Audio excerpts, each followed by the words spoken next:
Hi, Chris. Hi Ben. Have you did you enjoy your hiatus? I did enjoy my hiatus. I feel very hiatused right now. You partied too hard.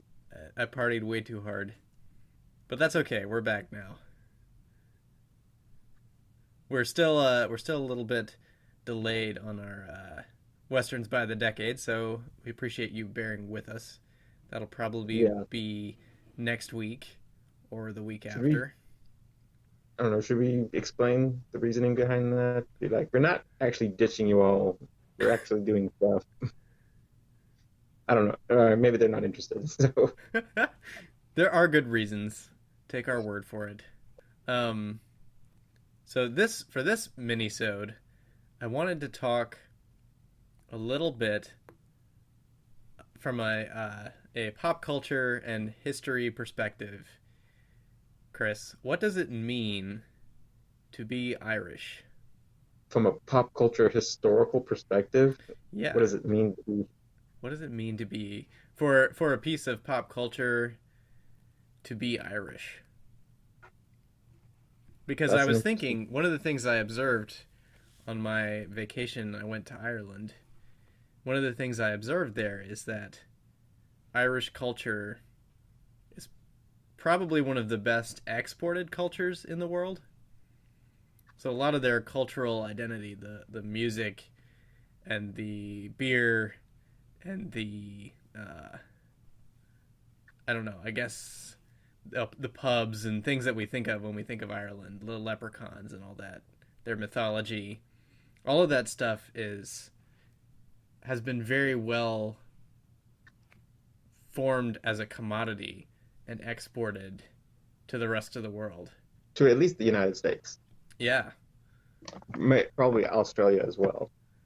So from a historical point of view, uh, in the mid 19th century, 1840s and 50s, it was called the Potato Famine, Mm-hmm. and there was a huge diaspora of Irish immigration, particularly to the United States, some to Australia as well, because Australia was a penal colony for the uh, British Empire. So a lot of Irishmen went there uh, because they're considered criminals and they were deported. But the United States, you talk about like the leprechauns and different things like that. It's because a lot of these Irish went to the United States and took those with them, and they've been coming to the United States for uh, they've been going to the United States since the colonial American days. So you have that very long history there. Musically, even American country music.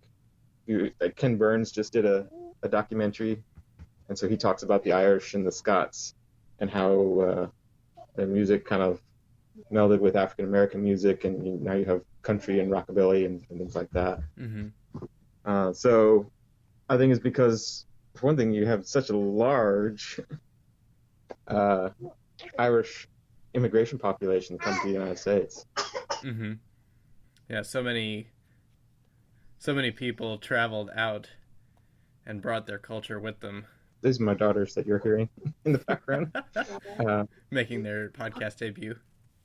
but if you go to New England, Boston, New York, and then to the Midwest and Indiana and Chicago, Illinois, you get some of that Irish because that's where they Yeah. traveled after landing in the country, and then they went The out. other aspect of it too is their continuing and tenuous relationship with the United Kingdom of Great Britain, which goes back, I mean, all the way to the Normans and the Saxons. To And Ireland. yeah, well, Ireland's because of their proximity are always kind of they're always kind of joined at the hip with the English, and of course, Northern Ireland is part of the UK, Not always, not always but not always so. will. No, not always goodwill, and it's not always been a happy union. But if you talk about Irish film, one of my colleagues is working on a sort of documentary, semi-documentary project about Irish film, and there's a lot of films that the Irish are involved in. The Irish are known for exporting great artists and thinkers, people like James Joyce, who craft great art, and the Irish are proud to claim them. But they often, often these Irish directors or writers or artists work in collaboration with Americans or the English to make their films or their whatever their artistic project is. And so it's hard to say that those projects are Irish, even though the person at the helm was Irish, or there's a lot of people who come from outside to make projects and films. Like we were talking before we started recording about The Last Jedi, which was filmed at a famous location in Ireland. So there's all these productions that come in from outside and use Ireland, and all these Irish people that join other productions. But it's actually kind of rare to see, at least in cinema, a project that's that you could say is 100% Irish. But then the Irish are so intermingled with other cultures. Like a lot of the people I met there say, "Oh yeah, I have family in America. I have family in the UK." So it comes to that like cultural identity. How does that work when we're such a globalized culture now? How does it work?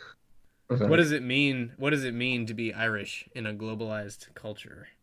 I guess is kind of what I'm musing on. I don't know that there's an easy answer. That's an interesting question. I don't know if it's can be strictly. I mean, I guess it's narrowed down to Irish, but I mean that's a question that can be asked for any culture, Mm-hmm. being in this globalized world that we are.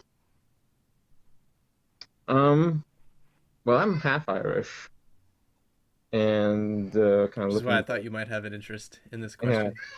kind of looking back at my family's history and heritage. I know heritage is a word thrown around a lot these days in the news. And like just the family stories that kind of come down from the being well, because my family immigrated to the United States during the potato famine and moved to the Midwest. Then my immediate family, my father and mother, moved to the Southeast. Um, just like thinking about my grandmother and my uncles and cousins and things like that. I don't know how to answer that question because it's just Yeah. I Well, I'm I not sure that there is an answer, to be honest. because I associate myself as Irish, or at least half Irish, and so I like the music, you know, Mm-hmm. and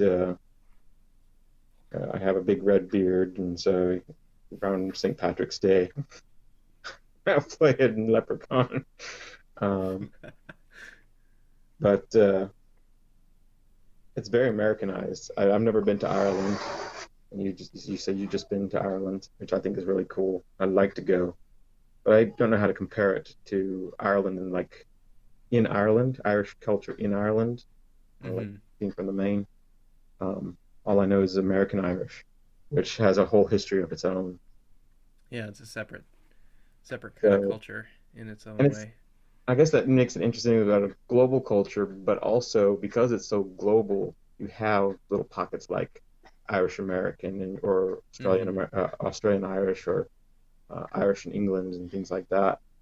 Mm-hmm. Sure, it's bigger picture, but it seems like almost dividing even into smaller groups than originally. I could be wrong about that.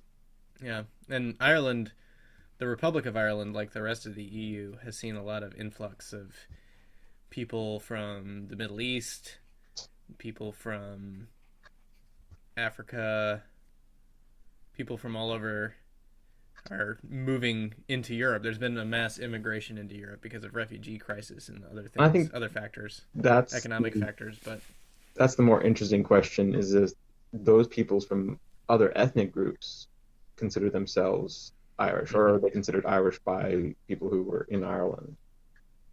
Uh, so is that a continuation of Irish culture, like the Irish immigration to the United States, or is Mm-hmm. that another culture coming to Ireland and mixing with Ireland? So I think another way to look at it. But We what in America, I think of ourselves as the great melting pot, but it's not just an American thing. no, It's although a worldwide thing now. I once heard in a sociology class that we're not exactly a melting pot, more of a tossed salad. I like that. That is good. It's a good quote. The American tossed salad. Well, that was something a little different. It is. It's talk much more about, I guess, regular culture rather than pop or entertainment culture. So that's Yeah, it definitely comes into play though, since the oh yeah. Irish. It would be interesting to like talk more about Irish and pop culture, like John Ford. We're going to talk about John Ford in My Darling Hmm. Clementine soon, eventually. Eventually, we're going to talk about that movie. Eventually, John soon. Ford was very proud of his Irish heritage. Yes, Um, very. I was just listening to a friend's podcast, and they were debating cereal mascots. So it was Hmm. Captain Crunch versus Lucky the Leprechaun. Oh So, yeah, did you see that? I don't know if I shared that episode with you. That's I haven't seen it. No, I think it's Nerd Brawl, lunchtime Nerd Brawl. No, check it out.